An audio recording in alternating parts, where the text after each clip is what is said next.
नमस्कार, मैं हूं रजनीश। स्वागत है आप सभी का आपका अकेडमी में। रीजनिंग के सीरीज में हम लोग ऐसे प्रश्न को लेकर आते हैं जो लगातार एग्जामिनेशन में पूछे हुए प्रश्न होते हैं या जिन प्रश्नों का लेवल एग्जामिनेशन में पूछे जाने वाले प्रश्नों के समदृश होता है। हमारे प्रत्येक सीरीज में 5 सबसे महत्वपूर्ण प्रश्न होते हैं और उन प्रश्नों को हम बड़े ही आसानी ढंग से आसान ट्रिकों की सहायता से बताते हैं, समझाते हैं। आइए देखते हैं पहले प्रश्न को। प्रश्न कहता है कि एक दर्पण को PQ रेखा पर दिए गए चित्र में PQ रेखा पर रखा जाए तो दी गई उत्तर आकृतियों में से कौन सी आकृति की सही प्रतिबिंब होगी। तो हमें ये फाइंड आउट करना है कि अगर PQ पे एक मिरर रखा जाए तो दी गई आकृतियों में से कौन सी सही आकृति होगी। हमारे पास ये 4 ऑप्शन है, या तो इसके जैसा होगा आकृति, या इसके जैसा होगा, नंबर 2 के जैसा, या फिर नंबर 3 के जैसा, या फिर नंबर 4 के जैसा। सो क्या करेंगे हम लोग, देखिए PQ के पे हमारा क्या है, दर्पण यहाँ पे रखा गया है, ठीक है, इस पॉइंट पे दर्पण रखा गया है, ठीक है। तो ये जो लेटर्स है SVLT, इसका प्रतिबिंब क्या होगा। देखिए जो एस होगा, मान लीजिए यहाँ पे आप दर्पण रखते हैं तो एस क्या होगा, जस्ट इसका अपोजिट होगा और यहाँ पे बनेगा, ठीक है, ध्यान दीजिएगा, ठीक है। इसके यहाँ पे इस पॉइंट पे बनेगा। बी क्या है, यहाँ पे बनेगा। एल क्या है, एल कहाँ बनेगा, एल इसके नीचे बनेगा, ठीक है ना, और टी इधर बनेगा। पहला तो ये हो गया। उसके अनुसार से हम देखते हैं ऑप्शंस में क्या क्या है। भाई यहीं से हमारा ऑप्शन सिलेक्ट हो जाता है, यहीं से हमारा ऑप्शन निकल जाएगा कि भाई जब हम यहाँ पे दर्पण रख रहे हैं और हमारा एस और हमारा बी का प्रतिबिंब कहाँ बनेगा, तो नजदीक में बनेगा। एल का कहाँ बनेगा, दूर में बनेगा। टी का कहाँ बनेगा, यहाँ बनेगा। टी का प्रतिबिंब यहाँ बनेगा, ठीक है, और एल का प्रतिबिंब यहाँ बनेगा, ठीक है, और एस का प्रतिबिंब यहाँ बनेगा, ठीक है, और बी का प्रतिबिंब यहाँ बनेगा, ठीक है। क्योंकि हमने PQ पे मिरर को रखा है, बस आप एज्यूम कीजिए, ठीक है। मिरर में हम लोग डेली देखते हैं अपने आप को, ठीक है। आप प्रश्न पे यहाँ पे एग्जैक्टली आप मिरर रखेंगे तो भी आपको शैडो बन जाएगा। आप ऐसा ही देखेंगे मिरर के अंदर कि भाई ये जो की है जस्ट इसके नजदीक में Q आ गया, ये इसके नजदीक S आ गया, और ऐसा होता ही है, ठीक है। ये एल है तो एल यहाँ पे बना, और ये टी है तो यहाँ पे बना, ठीक है। अभी देखिए कैसे बना। अब पहला ऑप्शन में क्या देख रहे हैं हम, क्या बी और एस नजदीक है, नहीं है जी, ये और ये नजदीक नहीं है, तब ये तो ऐसे ही गलत हो गया ऑप्शन। अच्छा दूसरा ऑप्शन देखते हैं, इसमें भी ALT दिया हुआ है ऊपर में, मतलब ये ऑप्शन ऐसे ही गलत है। अच्छा तीसरा ऑप्शन देखते हैं, इसमें बी और एस है। चलिए आगे चर्चा करेंगे, लेकिन फिलहाल के लिए ये सही है, ठीक है, कि एक पॉइंट तो मिला है, बाकी आगे और डिटेल देखते हैं हम लोग, ठीक है। अभी देखिए अगले ऑप्शन में देखते हैं। अगले ऑप्शन में भी बी और एस ऊपर में नहीं है, ऊपर में नहीं है। मतलब क्या है कि ये जो है आपका नजदीक में नहीं है, ठीक है ना, इसके नजदीक में नहीं है। तो इस ऑप्शन के अनुसार जब ये तीनों ऑप्शन नहीं होंगे तो हमारा कौन सा ऑप्शन सही होगा, हमारा तीसरा ऑप्शन ऑलरेडी सही है। क्योंकि इसमें क्या, आप सिंपल देखिए ना, इसमें आपने मिरर रखा PQ पे तो B के नजदीक क्या बनेगा, B बनेगा, ठीक है। B के नजदीक क्या बनेगा, B बनेगा। S के नजदीक क्या बनेगा, S का प्रतिबिंब बनेगा। L का प्रतिबिंब कहाँ बनेगा, दूरी पे बनेगा, PQ रेखा से दूरी पे बनेगा। T का प्रतिबिंब कहाँ बनेगा, तो इस PQ रेखा से दूरी पे बनेगा, ठीक है ना, Q के प्रतिबिंब के बाद बनेगा, ठीक है। लॉ ऑफ रिफ्लेक्शंस और मिरर वाला वो कॉन्सेप्ट याद है फिजिक्स का, ठीक है, उसका वो भी याद रहेगा तो बहुत अच्छा हो जाएगा, ठीक है ना। चलिए इतने से हमारा ऑप्शन डिफाइन हो गया यहाँ पे कि 3 नंबर ऑप्शन हमारा आंसर होगा, क्योंकि ये P और Q के नजदीक कौन सा होगा, S और B होगा, और यहाँ पे S और B कौन सा है, ऑप्शन नंबर 3 है, बाकी के 3 ऑप्शन में नहीं है, तो हमारा तीसरा नंबर ऑप्शन सही होगा, ठीक है। अच्छा देखिए यहाँ पे L का प्रतिबिंब कैसा बनेगा, तो L का प्रतिबिंब जस्ट ऐसा बनेगा, ठीक है ना।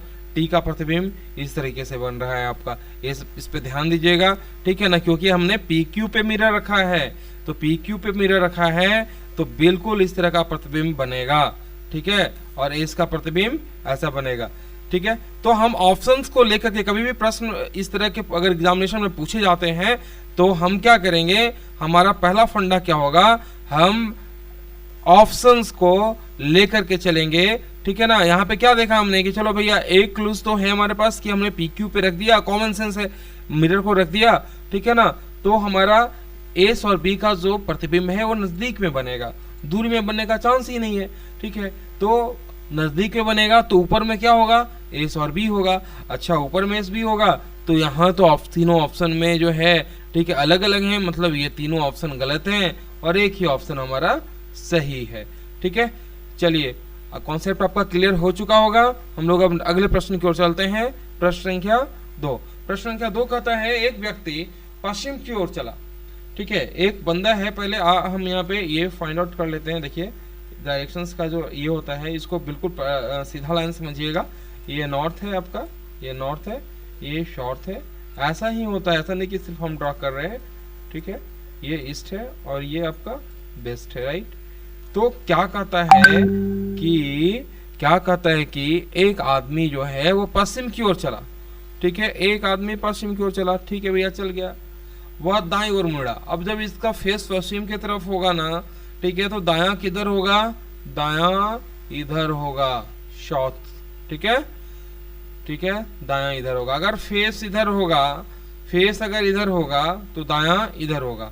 फिर अब दायां और फेस है तो कहता है कि यार फिर वो दायां मुड़ गया, तो अब दायां इधर फेस है तो दायां किधर, इधर, तो फिर वो दायां मुड़ गया, राइट, ठीक है। और अंत में बाएं ओर मुड़ा। अच्छा, अब जो है इधर फेस है उसका, तो उसका बायां किधर है, इधर फेस है ईस्ट की तरफ, तो बायां किधर है, नॉर्थ किधर है, इधर, ठीक है, यस, हाँ। तो अभी क्या कहता है कि चलो ठीक है, अब यहाँ इधर इसका फेस था, तो अब ये जिसका जो डायरेक्शन है वो किधर होगा, ठीक है।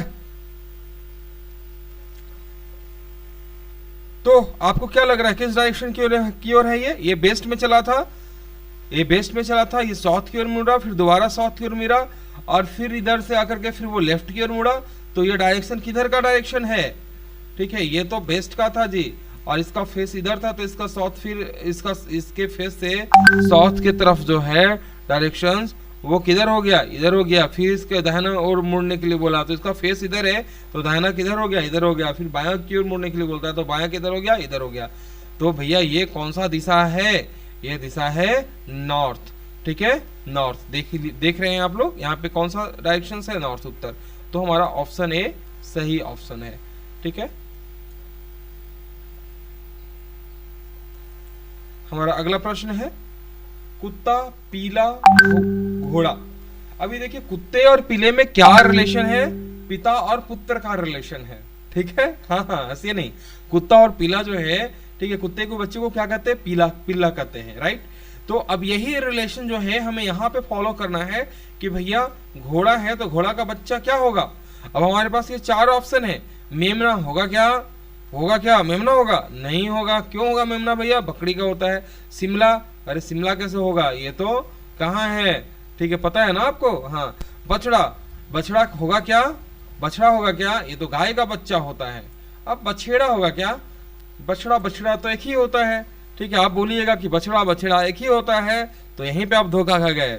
बछेड़ा गाय के जो बच्चा होता है घोड़े का, घोड़े के बच्चे को हम क्या बोलते हैं, घोड़े के बच्चे को हम लोग बोलते हैं बछेड़ा, घोड़े के बच्चे को बोलते हैं बछेड़ा, मतलब हमारा डी ऑप्शन सही होगा। तो घोड़ा का बच्चा को क्या बोलते हैं, बछेड़ा, राइट। बछड़ा गाय के बच्चे को और घोड़े के बच्चे को बछेड़ा। तो कुत्ता का बच्चा पिल्ला हो गया, तो घोड़ा का बच्चा क्या हो जाएगा, ऑप्शन डी बछेड़ा, ठीक है। बछेड़ा जो हमारा राइट आंसर है। चलिए अगले प्रश्न की ओर चलिए प्रश्न संख्या 4 को देखते हैं। प्रश्न संख्या 4 कहता है कि यदि 3 जनवरी का दिन रविवार का हो, अच्छा चलिए 3 जनवरी रविवार का दिन हो गया जी, तो उसी महीने के चौथे बुधवार को 3 दिनों बाद कौन सी तारीख होगी। चलिए कैलेंडर से रिलेटेड क्वेश्चंस है, ठीक है ना, और बहुत ही अच्छा क्वेश्चन है, ठीक है। इस तरह के क्वेश्चंस पे लोग घूमते रह जाते हैं, घूमना नहीं है, टेक्निक का यूज करना है, फटाक से आंसर देना है।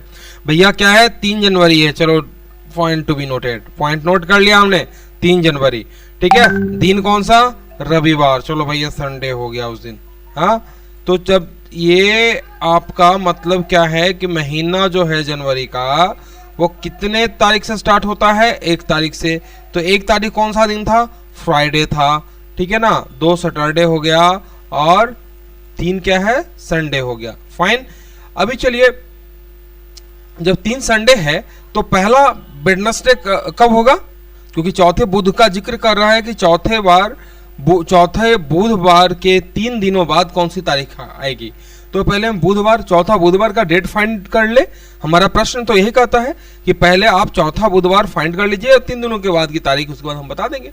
तो पहला बुधवार कौन सा होगा, 3 को संडे, 4 को मंडे हो जाएगा, 5 को क्या होगा, 5 को आपका ट्यूसडे हो जाएगा और 6 को वेडनेसडे हो जाएगा, राइट।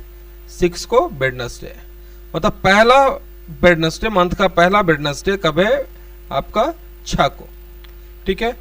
अभी इस टेक्निक को ध्यान रखना, ब्रह्मास्त्र है कि 7वां दिन के बाद जो 7 इसमें जोड़ देंगे आप, ठीक है। 7 दिन का वीक होता है तो 6 तो ठीक है हो गए, 7वां में खुद ही वेडनेसडे आएगा, ठीक है। तो 7 और 6 कितने हो गए, 7 6 13, मतलब 13वां दिन जो होगा 13 तारीख को 13 जनवरी को कौन सा दिन होगा, बुधवार होगा, ठीक है।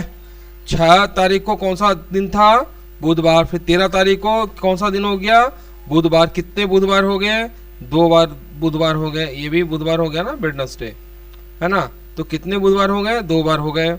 चलो भाई और आगे बढ़ो, 7 किया, ये क्या निकल गया अब, 20 जनवरी। तो ये 20 जनवरी को अब ये कौन सा दिन हो गया हमारा, ये बुधवार हो गया, ठीक है। अब चलिए, अब हम चौथे बुधवार के पास हैं, फिर इसमें हमने +7 किया तो क्या निकल गया, 27 जनवरी। मतलब क्या, 27 जनवरी का मतलब ये हो गया मेरे भाई कि ये 4th वेडनेसडे है, ये जनवरी महीने का 4th क्या है, वेडनेसडे है, राइट। मतलब वेडनेसडे मतलब क्या, बुधवार। 4 वेडनेसडे है, वेडनेसडे का मतलब क्या है, बुधवार। तो चलिए, अभी तो बुधवार मेरे को निकल गया, चौथा बुधवार 27 जनवरी को है। 3 दिनों बाद कौन सी तारीख होगी, अब 3 दिन के बाद कौन सा तारीख होगा भैया, 27 तो ये हो गया, 27 के बाद क्या आता है, 28 आता है, 28 के बाद क्या आता है, 29 आता है, 29 के बाद कौन सा तारीख आता है, 30। तो आंसर क्या हो जाएगा हमारा, 30 हो जाएगा, 30 जनवरी, ठीक है ना। बिल्कुल लॉजिकल है, जैसा प्रश्न ने बोला हमने किया और आंसर हमारे पास खुद ब खुद चल कर आ गया, ठीक है। और क्या आया, ऑप्शन पहला 30 जनवरी को चौथे बुधवार के 3 दिनों बाद क्या पड़ेगा, कौन सी तारीख पड़ेगी, 30 तारीख पड़ेगी, ठीक है। तो डरने की जरूरत नहीं है, जो मैं बार बार बोलता हूँ, कॉन्सेप्ट क्लियर कीजिए और जैसा प्रॉब्लम बोलता है उसके अनुसार से चलिए, फॉर्मुलेशन उसी ढंग से कीजिए, ठीक है ना। और जब प्रैक्टिस करेंगे तो हमारा टाइमिंग भी कंट्रोल में आ जाएगा, ठीक है, और चुटकियों में हम प्रॉब्लम को सॉल्व करेंगे, ठीक है। चलिए अगले प्रश्न की ओर चलते हैं। चलिए अगले प्रश्न को देखते हैं। इस प्रश्न में क्या है कि ये जो पिक्चर दिया हुआ है ना, ये ऐसी सेम आकृति जो नीचे 4 ऑप्शन है उसमें हमें फाइंड करना है, ठीक है। काफी मजेदार प्रश्न है और एग्जामिनेशन में जब भी पूछा जाता है बच्चे कंफ्यूज हो जाते हैं। कंफ्यूज नहीं होना है, बिल्कुल कंसंट्रेट होकर के पिक्चर को ऑब्जर्व करना है और बिल्कुल देखना है कि यार ऐसा कोई स्ट्रक्चर बन रहा है क्या इन चारों पिक्चर्स में, ठीक है। अभी चलिए हम पिक्चर नंबर 1 को देखते हैं। पिक्चर नंबर 1 को देखते हैं। देखिए यहाँ पे पहले जो ये ट्रायंगल बन रहा है, ठीक है, तो ये ट्रायंगल को हमने फाइंड आउट कर लिया कि चलो जितने ट्रायंगल बनेंगे हम सबको फाइंड आउट कर लेंगे। पहले इस ट्रायंगल में गए, देखिए अरे ठीक है इस तरह का स्ट्रक्चर आ रहा है, तो क्या ऑप्शन नंबर 1 हो जाएगा, क्या ये आ गया ऐसे। लेकिन क्या ये देखने से लग रहा है आपको कि 90 डिग्री है, ये तो देखने से बिल्कुल लग रहा है कि ये 90 डिग्री है, राइट। लेकिन ये देखने से लग रहा है आपको 90 डिग्री, नहीं लग रहा है, तो ये ऑप्शन नहीं होगा, ठीक है। और दूसरे साइड भी जो ट्रायंगल बनता है वहां भी देखिए तो सेम ही हाल है, ठीक है। ये देखने से नहीं लगता है कि 90 डिग्री है, ठीक है ना। जो हमारा आई साइड जो आपका इंस्पेक्शन है वही बता रहा है कि 90 डिग्री नहीं है, ठीक है ना, हो ही नहीं सकता 90 डिग्री, ठीक है। और अगर ये ट्रायंगल जो एक और ट्रायंगल बन रहा है इसमें, तो इस तरह का स्ट्रक्चर का संभावना ही नहीं है। एक इसी ट्रायंगल में इस तरह का स्ट्रक्चर का संभावना है, परंतु ये जो इंटरसेक्शन पॉइंट है वहां पे 90 डिग्री नहीं बन रहा है। बिल्कुल हम लोग को इतनी बारीकी में सोचना होगा, ठीक है ना। कि यार यहाँ पे ये 90 डिग्री है तो सेम साइज सेम फिगर कैसे हो गया, अगर ये 90 डिग्री नहीं है तो सेम फिगर तो नहीं होगा ना, तो ऑप्शन नंबर 1 गलत हो गया। चलिए ऑप्शन नंबर 2 में आते हैं, ठीक है ना। ऑप्शन नंबर 2 में चलो ट्रायंगल तो बन गया भैया, ठीक है ना, ट्रायंगल तो ऐसे बन गया।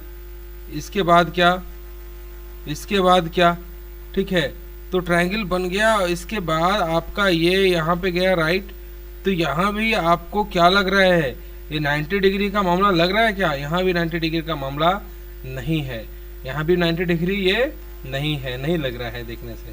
तो ये आपका क्या हो जाएगा, ये आपका ये ऑप्शन भी गलत हो जाएगा। चलिए इस साइड अगर देखते हैं, इस साइड वाला जो ट्रायंगल बन रहा है इसमें देखते हैं, ये जो ट्रायंगल बन रहा है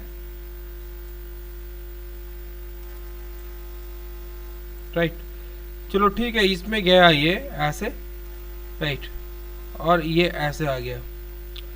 अभी इसमें क्या है ना कि आप ये और ये डिस्टेंस देखिए, ये और ये डिस्टेंस देखिए, कितना डिस्टेंस है, ये ज्यादा डिस्टेंस है, ठीक है। दूसरा एक फैक्टर तो ये डिस्टेंस हो गया, दूसरा ये 90 डिग्री होना चाहिए। क्या ये 90 डिग्री है, क्या ये 90 डिग्री है, और दूसरा क्या ये डिस्टेंस इस डिस्टेंस के बराबर है, इस डिस्टेंस के बराबर है। डिस्टेंस बराबर भी ना हो तो थोड़ा सा तो समरूपता आना चाहिए, ठीक है। क्या है, क्या नहीं है, ठीक है, नहीं है। तो by shape and size same pictures इसमें अवेलेबल नहीं है, और हमें क्या फाइंड करना था, ये सेम पिक्चर इन चारों में फाइंड आउट करना है। हम अगर ये जो ऑप्शन नंबर 1 को देखेंगे तो इसमें भी ये जो ट्रायंगल बन रहा है और ये जो ट्रायंगल है, इन दोनों में आसमान जमीन का अंतर है। तो उसी पॉइंट पे हम इस ऑप्शन को रिजेक्ट कर सकते थे, लेकिन फिर भी आगे चल के बिकॉज उसके ऊपर वाला जो हमारा ट्रायंगल का जो फिगर है, ठीक है, वो दिया हुआ था, तो उस ऑप्शन से भी हम लोगों ने देख लिया भैया ये इंटरसेक्शन पॉइंट यहाँ पे 90 डिग्री का नहीं बन रहा है, ठीक है, तो ये नहीं होगा, ठीक है। तो ये सेम साइज का भी होना चाहिए, सेम जो है सेम टाइप का ट्रायंगल भी तो होना चाहिए, ठीक है ना। तो यहाँ पे क्या दिख रहे हैं कि ये ट्रायंगल तो सेम साइज का हो गया, बेस ट्रायंगल, ये जो बेस ट्रायंगल है वो तो सेम साइज का हो गया, लेकिन ये जो बन रहा है इसके ऊपर ये ट्रायंगल, ठीक है ना, इसके डायमेंशन ठीक नहीं है। दूसरा इंटरसेक्शंस भी क्लियर नहीं है, ठीक है। चलिए ऑप्शन नंबर 3 दो नंबर ऑप्शन नहीं होगा। चलिए तीसरे नंबर ऑप्शन पे देखते हैं। तो ये जो बेस ट्रायंगल है आपका, आप इस बेस ट्रायंगल को ध्यान से देखो, ठीक है, इस बेस ट्रायंगल को आप ध्यान से देखो। आपको क्या लग रहा है, बेस ट्रायंगल बराबर है, एकदम एक जैसा है, लग रहा है इसी बेस ट्रायंगल को उठा के यहाँ पे रख दिया है, राइट। चलो ठीक है, इसके ऊपर जो बने ट्रायंगल उसको देखो, ठीक है, क्या लग रहा है बाय लेंथ बाय साइज कि ये इसके बराबर है या नहीं है, इसके बराबर है ना, ठीक है। और ये यहाँ से इंटरसेक्शन आया किस पे, इस पे, तो प्रॉपर 90 डिग्री लग रहा है यहाँ पे, यहाँ भी प्रॉपर 90 डिग्री लग रहा था, ठीक है। तो मतलब क्या हुआ, मतलब ये जो पिक्चर है ये इसमें ऑप्शन नंबर 3 में साफ प्रदर्शित हो रहा है, तो ऑप्शन नंबर 3 हमारा सही आंसर होगा। ऑप्शन नंबर 4 पे भी देखेंगे तो भैया ट्रायंगल तो बन गया ये, पर जो ट्रायंगल जो सिमिलर ट्रायंगल नहीं लग रहा है जो पिक्चर दिया हुआ है उसके अनुसार। उसके बाद जो ऊपर वाला जो ट्रायंगल है वो बिल्कुल फॉलो नहीं कर रहा, तो ऑप्शन नंबर 4 तो ऐसे ही आप इसको नेगलेक्ट कर दीजिएगा, ठीक है ना। ऑप्शन नंबर 1, ऑप्शन नंबर 2, ठीक है ना, ये बिल्कुल क्लोज है पिक्चर्स का, तो यहाँ पे हमारा एनालिसिस तगड़ा होना चाहिए, ठीक है। किस त्रिभुज के समरूप त्रिभुज ही तो फाइंड आउट करना है। चलो समरूप त्रिभुज नहीं भी किए तो बाकी के फैक्टर्स, ठीक है। तो ऑप्शन नंबर 1 में क्या था कि भैया त्रिभुज भी समरूप नहीं बन पाया, इसके ऊपर जो बेस त्रिभुज है इसके ऊपर वाले जो त्रिभुज है वो भी क्लियर नहीं हो पाया, ठीक है ना। मैं एक बार और डील कर देता हूँ इसको, एक बार और बता देता हूँ, ठीक है, एक बार और बता देता हूँ। कॉन्सेप्ट एकदम क्लियर कर लीजिए, कॉन्सेप्ट एकदम क्लियर कर लीजिए, ठीक है। देखिए कलर चेंज कर लेता हूँ, हाँ, सेम ऐसा ट्रायंगल, ऐसा बेस ट्रायंगल, ठीक है, और ऐसा ये इसके जो ऊपर ट्रायंगल बना है, हमें फाइंड करना है इन 4 ऑप्शंस में। हमने ऑप्शन 1 को देखा था, हमने ऑप्शन 1 में बन रहा ट्रायंगल को डिफाइंड किया, तो हमें लगा कि चलो भाई ये जो ट्रायंगल बन रही है इसको सबसे पहले देखो आप, ठीक है, और हमने देखा भी, राइट। तो ये ट्रायंगल को हमने देखा, चलो हमने 1 मिनट के लिए मान लिया कि चलो ट्रायंगल बन रहा है ना, ठीक है, इसके ऊपर का हल देखो, तो इसके ऊपर का हल क्या है, चलो ये डिस्टेंस तो मेंटेन कर लिया, इसके बराबर ही लग रहा है, लेकिन जो ये इंटरसेक्शन पॉइंट है बच्चे, ये क्या है इंटरसेक्शन पॉइंट? ये क्या 90 डिग्री है? नहीं है 90 डिग्री, ठीक है ना। ये देखने से लग रहा है, ठीक है ना, कि ये 90 डिग्री नहीं है, राइट। तो क्या होगा, ये इस तरह का पिक्चर फॉर्म नहीं हो रहा है इसमें, ऑप्शन गलत हो गया। दूसरा ध्यान रखिएगा कि हमें ऐसा ही त्रिभुज इसमें देखना चाहिए, ठीक है, ऐसे ही समरूप त्रिभुज देखने, क्योंकि हमें ये पिक्चर फाइंड करनी है, ठीक है। और इस त्रिभुज की कहानी अलग है, तो इस त्रिभुज, ये जो बेस त्रिभुज है, इसके दृष्टिकोण से भी कहानी अलग हो जाती है। और जितने भी त्रिभुज इसमें फाइंड आउट हो रहे हैं ना, जितने भी त्रिभुज बन रहे हैं, उन सभी को देखिएगा। देखिए ये वाला जो त्रिभुज है वो भी, उसका कहानी भी सेम है, ठीक है। ये दो त्रिभुज जो यहाँ पे बन रहे हैं, इसका कहानी, और ये जो तीसरा त्रिभुज यहाँ पे बन रहा है इस पिक्चर में, ठीक है, इसका कहानी तो और भी अलग है। बिकॉज फिर ये कहाँ जा रहा है आपका, ये यहाँ जा रहा है, और फिर ये यहाँ आ रहा है, तो ये भी इंटरसेक्शन 90 डिग्री नहीं बनने वाला, ठीक है। और ये लंबाई जो है वो काफी ज़्यादा है रिस्पेक्ट टू दिस, ठीक है। और ये इंटरसेक्शन भी 90 नहीं बनने वाला। तो जितने पॉसिबल ट्रायंगल फॉर्म हो रहे हैं उन सभी को एक बार नज़र डालिए और देखिए कि क्या इसके समरूप बन रहा है कोई फिगर। नहीं बन रहा है तो नहीं होगा, तो ऑप्शन नंबर 1 गलत हो गया हमारा। ऑप्शन नंबर 2 में देखिए, चलिए बेस जो ट्रायंगल है वो तो मेरे को मिल गया, एकदम लग रहा है कि उठा के रख दिया इस बेस ट्रायंगल को, है ना। यहाँ पे ये जो ट्रायंगल आपका बन रहा है, ये बेस ट्रायंगल बिल्कुल लग रहा है इसको उठा के रख दिया, समरूप है, चलो ठीक है।